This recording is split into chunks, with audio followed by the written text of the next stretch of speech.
We're not going to see Boris Johnson go into prison if he delivers a no deal Brexit on the 31st of October. Now, there's the Hillary Benn Act, which in theory should stop Boris Johnson delivering a no deal Brexit. However, this thing has more holes in it than Swiss cheese. There's at least 3 ways that I've found that Boris Johnson could deliver a no deal Brexit and avoid any form of prison sentence. The first is questioning the constitutional legality of the Hillary Benn Act itself. So this is from the UK Parliament website.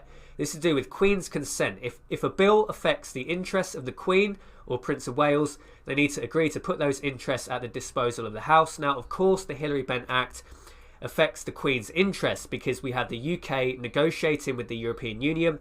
Now, the Hillary Benn Act binds the government, and the government works on behalf of the Queen. You know, the government is the Queen's government. So this binds the government and therefore binds the hands of the Queen in making decisions regarding leaving the EU.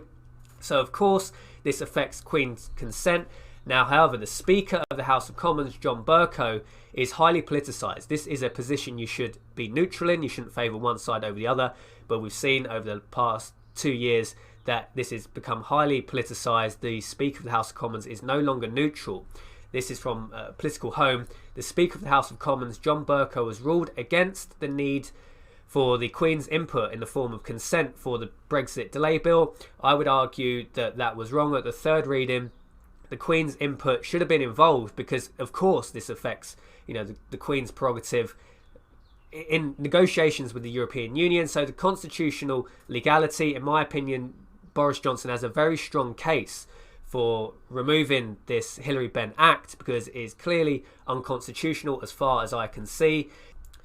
The second option for leaving is raised by MP Bill Cash, long-term Conservative MP, former lawyer, former Shadow Secretary for Constitutional Affairs. So he definitely has some insight into laws and the Constitution of the United Kingdom.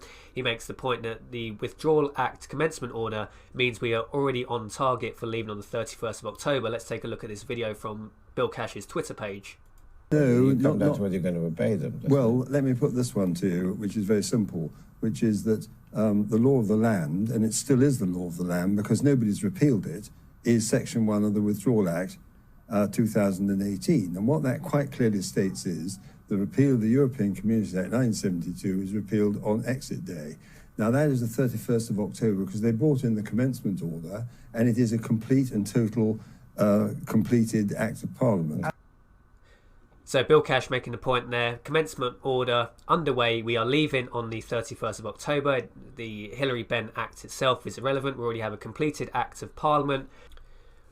The third option, which quite interestingly is raised by an anti-Brexit barrister. This is Jolyon Maugham, who was the person that took the case to the Scottish court last week that ruled that the prorogation of Parliament was illegal. This is from an article on The Independent. Under the terms of the Benn Act, Mr Johnson must ask the EU for a further delay to Brexit if MPs have not approved an exit deal by 19th of October. If a deal is approved, the duty to request an extension would be overridden. However, there's no legal obligation on the government to actually implement the terms of the deal, even if MPs have approved it. Mr Maugham suggests that Boris Johnson could therefore simply refuse to bring forward the withdrawal bill, which is needed to implement the deal in law. In that situation, MPs would have approved a deal, but it would not have been formally ratified in law, meaning the UK would leave the EU on 31st of October without a deal in place.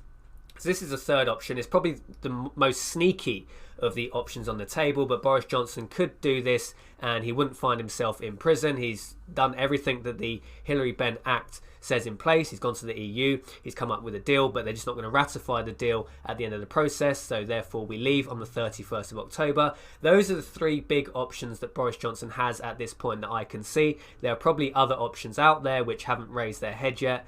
There's other sneaky options. People have this idea of sending 2 letters, but that's very sneaky. I think while we've got at least these 3 big options and possibly others that haven't come to light yet, there's still plenty of options for a no deal Brexit on the table. The real question is Boris Johnson intending on a no deal, or is he just going to backdoor a Theresa May 2.0 minus the backstop deal through? That's probably the worst case scenario in my opinion. I'd love to know your thoughts and opinions on this. Are we leaving 31st of October no deal? Will there be a deal in place? Would it be a good deal, bad deal?